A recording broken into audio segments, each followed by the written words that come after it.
बिस्मिल्लाहिर्रहमानिर्रहीम। Printing and graphic arts technology के students, आप देख रहे हैं एजुकेशनल चैनल KMCH। सब्जेक्ट है हमारा अप्लाइड फिज़िक्स 1 और कोड है इसका PHY 143। हम इसके MCQs कर रहे हैं। आज हमने चैप्टर नंबर 6 के MCQs करने हैं और चैप्टर नंबर 6 जो है ये हाइड्रोमेट्री का चैप्टर है। क्वेश्चन नंबर 1 है the branch of physics dealing with the wetness और dryness of air is called. तो फिज़िक्स की वो ब्रांच जिसमें हम एयर की वेटनेस और ड्राइनेस को डील करते हैं, उस ब्रांच का नाम क्या है, ये हमसे पूछा गया। ए पे हमें कहा गया है टेम्परेचर। टेम्परेचर जो है ये एक फ़िज़िकल क्वांटिटी होती है। बी पे हमें कहा गया हाइग्रोमेट्री, ये ब्रांच होती है फिज़िक्स की जिसमें हम एयर की वेटनेस और ड्राइनेस जो है उसको डील करते हैं। तो ये आंसर हमारा बी पे दुरुस्त है। सी पे हमें कहा गया हीट। हीट जो है ये भी एक फ़िज़िकल क्वांटिटी है। और डी पे हमें कहा गया humidity, presence of water vapours in air is called humidity. तो ये भी एक फ़िज़िकल क्वांटिटी है। तो जो ब्रांच है साइंस की वो बी पे है, हाइग्रोमेट्री। ये आंसर हमारा बी वाला दुरुस्त है। Question number 2, the presence of water vapours in atmosphere is called. कि एटमॉस्फेयर में वाटर वेपर्स की मौजूदगी को क्या कहते हैं। ए पे हमें कहा गया हीट। तो हीट जो है वो तो total kinetic energy of all the molecules of a substance, उसको हम हीट कहते हैं। और बी पे हमें कहा गया टेम्परेचर। तो ये average kinetic energy of all the molecules of a substance, उसको टेम्परेचर कहा जाता है।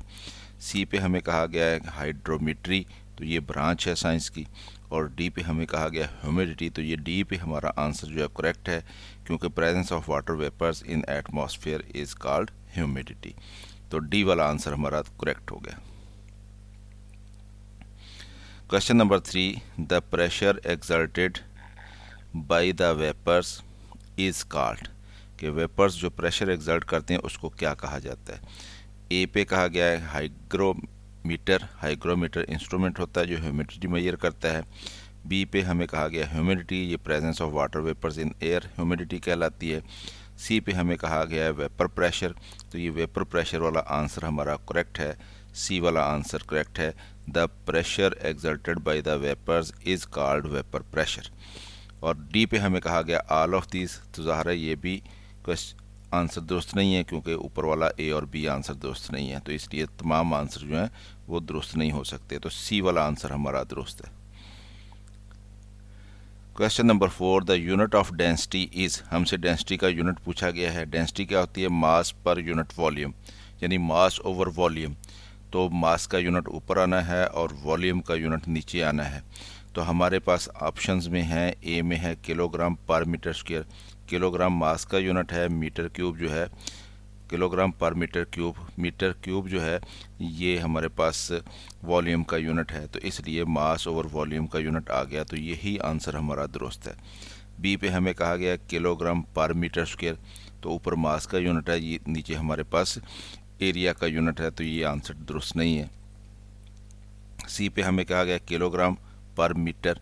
तो ये भी आंसर दुरुस्त नहीं है। और डी पे है किलोग्राम पर मीटर और उसके ऊपर मीटर के ऊपर फिर -3 डाला हुआ है। तो ये भी आंसर हमारे पास दुरुस्त नहीं है।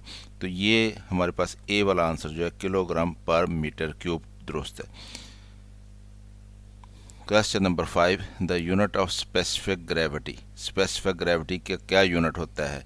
तो स्पेसिफिक ग्रेविटी जो है ये रेशियो होती है दो डेंसिटीज़ के दरमियान। यानी हम किसी भी सब्सटेंस की डेंसिटी को वाटर की डेंसिटी से कंपेयर करते हैं, तो इसलिए यूनिट जो है वो कैंसिल हो जाता है, रेशियो होती है। तो इसका कोई यूनिट नहीं होता। और हमें ए पे कहा गया है unit of heat of fusion, यानी जो हीट ऑफ फ्यूजन का यूनिट होता है वो। और सी पे हमें कहा गया unit of heat of vaporisation, यानी हीट ऑफ वेपराइजेशन का जो यूनिट होता है वो स्पेसिफिक ग्रेविटी का यूनिट होता है। और सी पे हमें कहा गया यूनिट ऑफ लेटेंट हीट, कि लेटेंट हीट का जो यूनिट होता है वो स्पेसिफिक ग्रेविटी का यूनिट होता है। तो ये तीनों आंसर जो है वो दुरुस्त नहीं है। और डी पे हमारा आंसर है नन, कि कोई यूनिट नहीं होता इसका। तो यही आंसर हमारा करेक्ट है, डी वाला।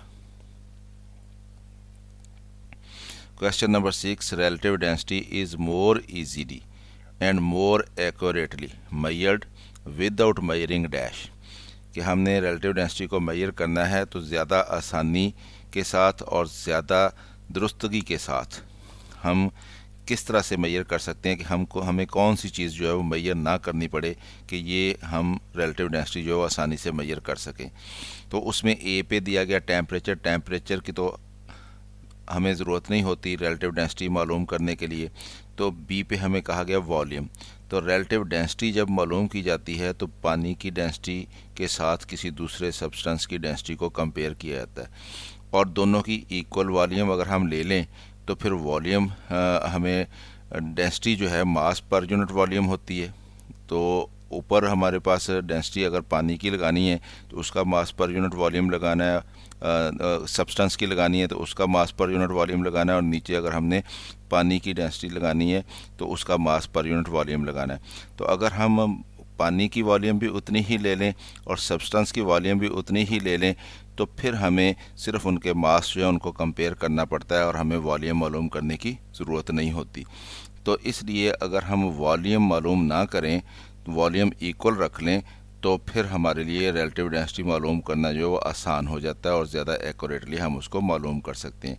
तो इस काम के लिए हमारे पास लिक्विड्स की अगर हमने रिलेटिव डेंसिटी मालूम करनी हो तो उसके लिए हमारे पास ग्रेविटी बोतल होती है, और उसमें हम लिक्विड ले लेते हैं, पहले उसका मास मालूम कर लेते हैं, फिर हम उसमें उतना ही पानी डाल के तो उसका मास मालूम कर लेते हैं। तो वॉल्यूम दोनों की इक्वल हो जाती है, वॉल्यूम हमें मेजर करने की ज़रूरत नहीं पड़ती, सिर्फ मास के कंपैरिजन से रिलेटिव डेंसिटी जो है वो निकल आती है। तो इसलिए हमारा आंसर जो है वो बी पे दुरुस्त है कि वॉल्यूम मेजर किए बगैर हम रिलेटिव डेंसिटी जो है वो ज़्यादा आसानी के साथ और ज़्यादा एक्यूरेटली मेजर कर सकते हैं। और सी पे हमें कहा गया बोथ ए और बी, तो ए वाला आंसर करेक्ट नहीं है तो इसलिए सी वाला आंसर करेक्ट नहीं है। और डी पे हमें कहा गया नन, तो बी पे हमारा आंसर जो है सही है कि वॉल्यूम जो है अगर हम इक्वल ले लें तो वॉल्यूम मेजर करने की हमें ज़रूरत नहीं पड़ेगी और ज़्यादा आसानी के साथ रिलेटिव डेंसिटी हम मेजर कर सकते हैं।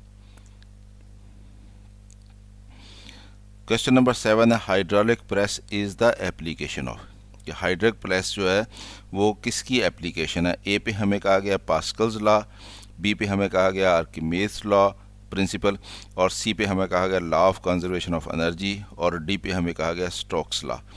तो हाइड्रोलिक प्रेस जो है वो पास्कल्स लॉ की एप्लीकेशन है, और पास्कल लॉ ये कहता है कि लिक्विड्स जो हैं वो प्रेशर को तमाम पॉइंट्स पे इक्वली ट्रांसमिट करते हैं, तो विदाउट एनी लॉस। तो इसी बेस के ऊपर हाइड्रोलिक प्रेस बना है, और इसलिए हम कह सकते हैं कि हाइड्रोलिक प्रेस जो है वो पास्कल्स लॉ की एप्लीकेशन है। तो हमारा आंसर ए पे दुरुस्त है। Question number 8 number of methods for measurement of relative density of liquids are, कि लिक्विड्स की रिलेटिव डेंसिटी मेजर करने के लिए हमारे पास जो मेथड हैं वो कितने हैं। ए पे हमें कहा गया है 3 हैं, बी पे हमें कहा गया है 4 हैं, सी पे हमें कहा गया 2 हैं, और डी पे हमें कहा गया 5 हैं। तो लिक्विड्स की रिलेटिव डेंसिटी मालूम करने के लिए एक मेथड तो हमारे पास ग्रेविटी बॉटल का है कि उसके ज़रिए हम रिलेटिव डेंसिटी मालूम कर सकते हैं लिक्विड्स की, और दूसरा मेथड जो है हमारे पास वो हाइड्रोमीटर्स हैं कि हाइड्रोमीटर्स को यूज़ करके तो हम लिक्विड्स की रिलेटिव डेंसिटी जो है वो मालूम कर सकते हैं। तो इसलिए हमारे पास 2 मेथड हैं लिक्विड्स की रिलेटिव डेंसिटी मालूम करने के लिए, हम ग्रेविटी बॉटल यूज़ कर लें या फिर हम उसको हाइड्रोमीटर को यूज़ कर लें। तो इसलिए हमारा आंसर जो है सी पे करेक्ट है। तो ये हमारे पास सी वाला आंसर जो है इसको हम करेक्ट मानेंगे कि 2 मेथड है हमारे पास लिक्विड्स की रिलेटिव डेंसिटी मेजर करने के लिए। तो स्टूडेंट्स आपने ये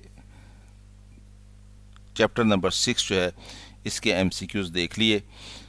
वीडियो पसंद आई तो इसको लाइक करें और ख़ुद भी देखें, दोस्तों को भी दावत दें, और अगर चैनल अभी तक सब्सक्राइब नहीं किया तो इसको सब्सक्राइब कर लें ताकि आपको मज़ीद वीडियोज़ जो हैं इस तरह की मिलती रहें।